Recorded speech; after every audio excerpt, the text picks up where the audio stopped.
Përshëndetje, ju nuk e hidhni kripën e gjellë, por unë do ju a hedh në pyetje. Një pyetje është, kam parë në rrjetet sociale se ujë ngrohtë të dobëson dhe ujë ftohtë të shëndosh. A është e vërtet kjo gjë?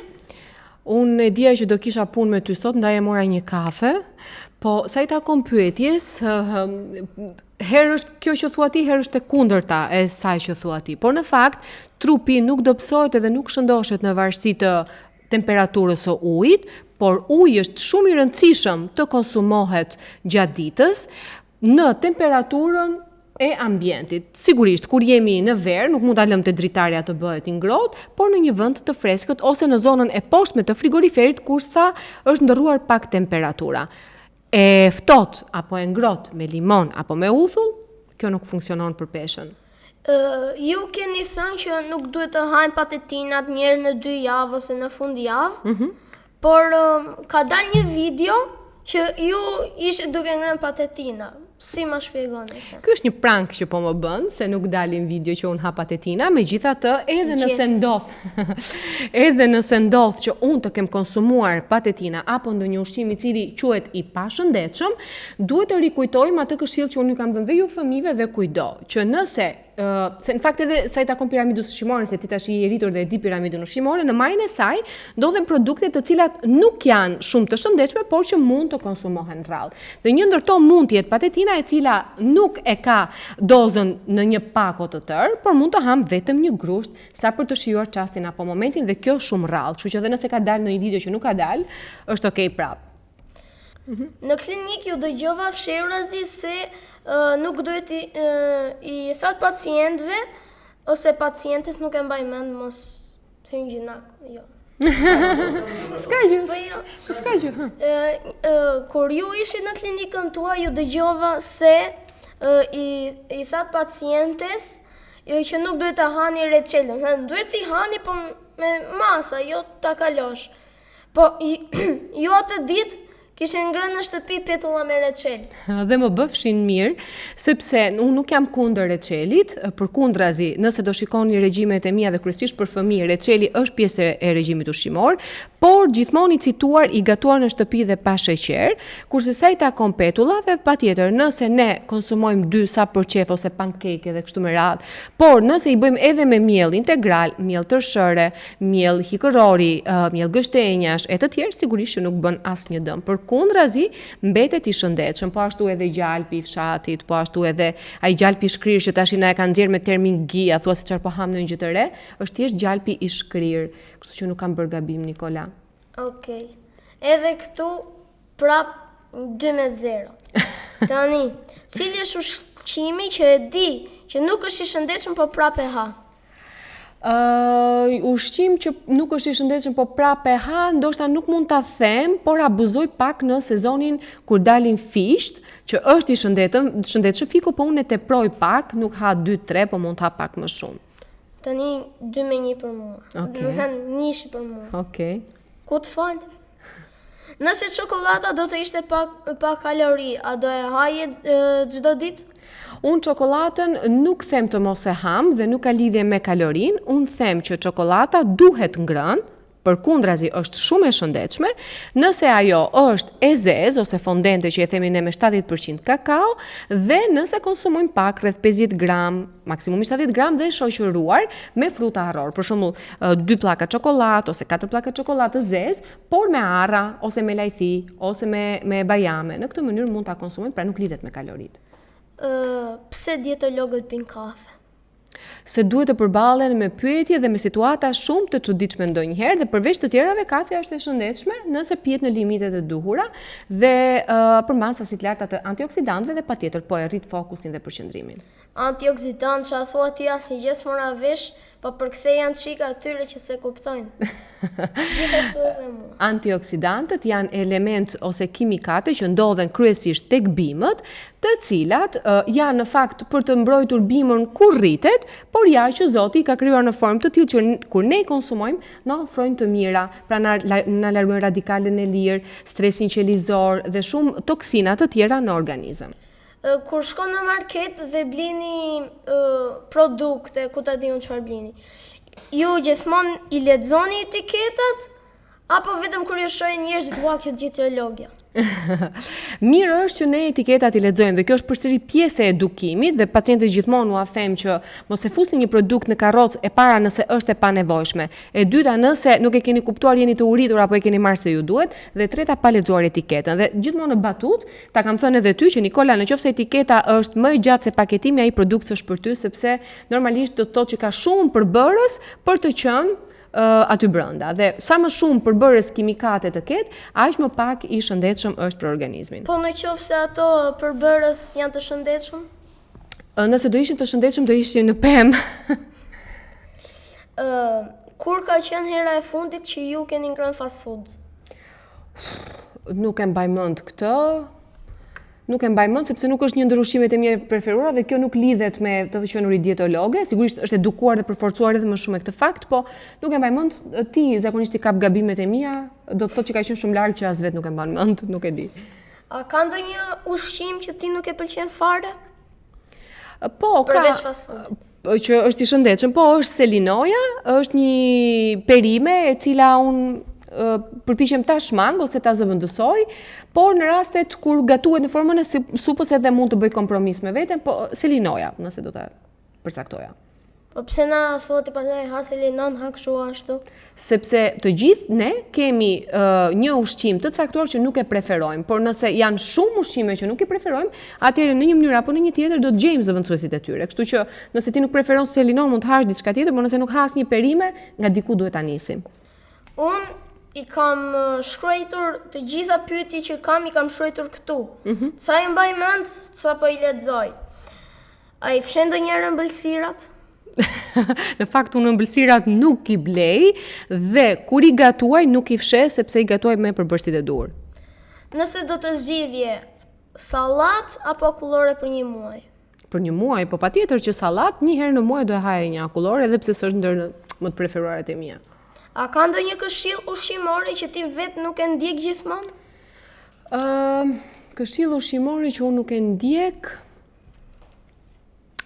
Po mund të ndodhi që nga nxitimi mund të mos ha mëngjesin ose mund të ndodhi që shumë rrallë është kjo mëngjesit, po mund të ndodhi që bëj të njëjtin mëngjes, pra nëse fiksohem për një periudhë kohe me vezë të zjerë, vazhdoj të ha bukën me vezë të zjerë.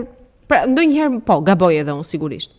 Po pse prindrit na thonë ha perime dhe vetë jo gjithmonë?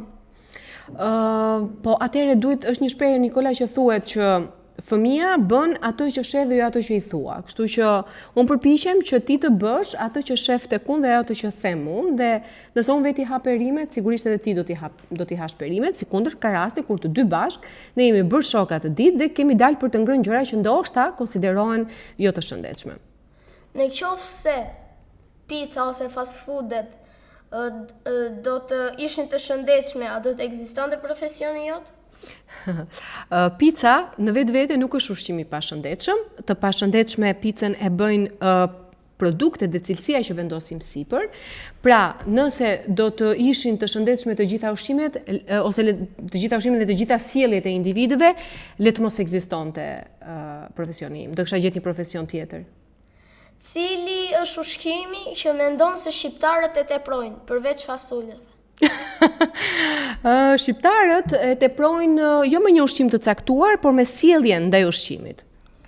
Kush ha më shëndetshëm në shtëpi? Ti apo bashkëshorti jot? Sigurisht që unë, sepse për sa kohë kam marrë përsipër të jem një personazh që dua ndikim, së pari ndikimin do ta filloj në familje. Pse njerëzit paguajnë dieta kur e dinë se çfarë duhet të hanë? Po sepse dieta ndryshon nga ajo çfarë dietologu ofron. Dietologu ofron edukimin në ushqim dhe të mëson se si të ushqehesh me ato që di dhe me ato që ke, sepse ndonjëherë njerëzit Nikol mendojnë që të bësh dietë duhet patjetër të shkosh të mbledhësh ushqimet më të shtrenjta etj, ndërkohë që ne i kemi shumë afër vetes dhe është ajo shpreha të dish apo të kesh dhe në këtë rast prandaj paguajnë që të mësojnë ato gjëra që realisht i kanë aty por nuk din t'i vënë funksion. A ka ndodhur ndonjëherë të hash fshehurazi, diçka që nuk do t'ua rekomandoje pacientëve? Jo, sepse nëse ndodh kjo gjë, Atëre, nëse ndodh shpesh kjo gjë, atëre unë nuk duhet të jem më ky profesion, por ndodh aq rrallë sa edhe nëse ndonjë pacient mua më shef duke ngrënë diçka që konsiderohet e pashëndetshme, nuk ka fare fshehurazi, sepse është pjesë e asaj që thash më përpara, unë jam njeri dhe duhet të gëzoj dhe një festë dhe një dalje etj, por gjithmonë pa abuzuar. Nëse do të duaj të hiqje dorë nga një ushqim përgjithmonë, cili do të ishte? Përveç se linos që nuk e han.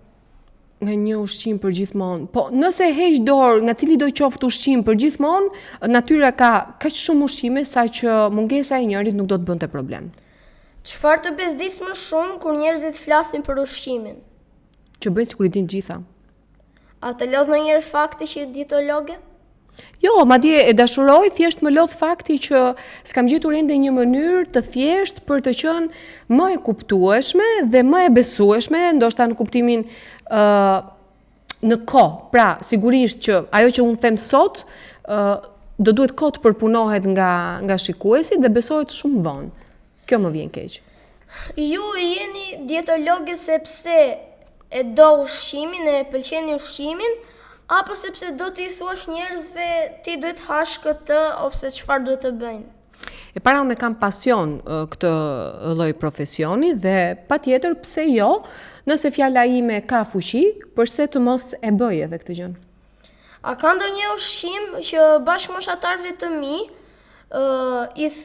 i thua mos e ha shumë rrallë, ta hani shumë rrallë, për vetë ju e hani? Jo, nuk ndodh.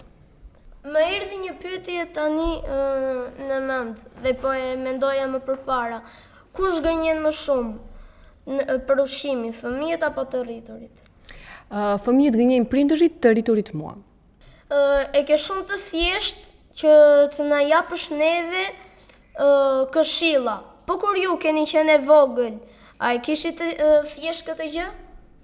Shiko, kur je fëmijë, shumë gjëra ti nuk i kupton dhe sigurisht që tërhiqesh nga produkte të cilat kanë një aromë të mirë, një pamje të bukur, një shije të mirë. Dhe sigurisht edhe unë kam pas problemet e mia me ushqyerjen, pavarësisht se në përgjithësi kam qenë fëmijë që nuk kam abuzuar, por patjetër që ka pas edhe momente të vështira dhe mbaj mend, nuk i kisha qef bizelet, këto e mbaj mend edhe specat se më dukeshin si të hidhura. Por me ndërgjegjësim, me rritjen, me bisedat që bëja me mamin lidhur me ushqyerjen, kuptova që dhe ato ishin shumë të rëndësishme. Dhe pastaj tani që u rrita, kam mundësi që eksperiencën time si fëmijë, si prind dhe si dietologe, ta jap në formën e këshillave tek ju të vegjël, por patjetër edhe tek prindit, duke thënë që edhe nëse një ushqim nuk na pëlqen, duhet të paktën ta provojmë 15 herë derisa truri ta perceptojë shijen e re. Tani, falenderojmë dhe maman tuaj që është në Amerikë, që ju ka edukuar kaq mirë që të hanë. Faleminderit. Kam parë shumë që keni hapur kurse për gatimin dhe për ushqimin, po për ne të vegjëlit, çfarë kursesh ose gjërash mund të kemi? Për ju të vegjëlit e para dalin shumë pralla, të cilat kanë fokus ushqimin, e dyta bëm para pak kohësh një kurs shija e shëndetit dhe kam dëshirë ta zhvilloj edhe një herë, aty ku fëmijët e shohin ushqimin si një lojë, si argëtim dhe pastaj si një mësim, shkohet në fermë për të kuptuar burimin e ushqimit, shkojmë në kuzhinë për të gatuar etj. Po megjithatë, un kam edhe një kurs shumë të bukur për familjen që është gatuaj shëndetshëm në shtëpi, aty e gjithë familja mund të përfshihet në atë kurs dhe fëmijët sa më shpejt ta njohin ushqimin, mënyrën e gatimit, llojin e ushqimit, aq më të aftë bëhen nesër për të mos gabuar me sjelljet ushqimore. Kam parë kursin shija e shëndetit dhe kam marrë pjesë atje, po kam parë kur e keni hedhur në Instagram ose në rrjetet sociale, kam parë që në komente mamat e fëmijëve që kishin marrë pjesë kishin shkruar: "Aman, kur do ja hapësh prap?" Po, e di se edhe mua më kanë ardhur këto mesazhe, por nuk kam përcaktuar një datë sepse ti tashmë Nikola e di mirë që unë kur dua të bëj një gjë, dua ta bëj shumë të bukur dhe nuk sjell 2 herë të njëjtin model. Prandaj e kam vonuar pak.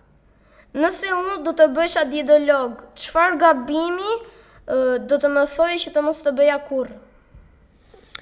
Të mos imponosh askënd për të bërë ai që ti thua, por të gjesh mënyrën e dur, e cila mund të mos jetë e shpejt në marrje nga individi tjetër, për ta kthyer në rrugën e duhur. Kam dhe një pyetje, se pyetje që kisha shkruar i mbarova. Kam dhe një pyetje që më lindi tani. A jeni po aq disiplinuar sa dukeni edhe në Instagram?